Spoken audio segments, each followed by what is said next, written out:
শিলবান্ধৰ আহতৰ তলিত আহিবা এপাক।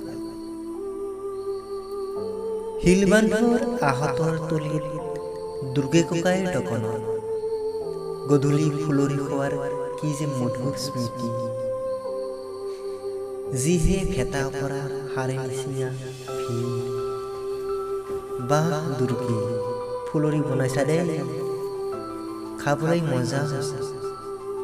দুৰ্গে কাই মিচিকাই হাঁহি মাৰি কয়, আৰু 10 টকাৰ দিম নেকি? দিয়া দিয়া, চাটনি অলপ বেছিকৈ দিবা দেই।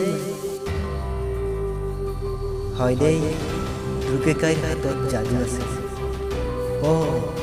লকডাউনৰ প্ৰভাৱে দুৰ্গে কাইক অলপ ঘাম খেলি পৰিছে যদিও দুৰ্গে কাই এনেই থকা ভকত নাই। কি চাবা, ভিন্ন কেঁচা তৰকাৰী লগতে চানা ভাজি আৰু ব্ৰেড চপ বনাই গ্ৰাহকক আকৃষ্ট কৰি তুলিছে। কি যে কৌশল জানে দেই, মানিছো কিন্তু দুৰ্গে কাই। পিছে দুৰ্গে কাই মাজে মাজে দোকানখন বন্ধ কৰি গ্ৰাহকৰ মন ভাঙি পেলায়। পিছে গ্ৰাহকবোৰেও পোনে পোনে মৌচুম ভেৰাইটি ষ্ট'ৰ ওৰফে বৈশ্যৰ দোকান ভৰি পৰে।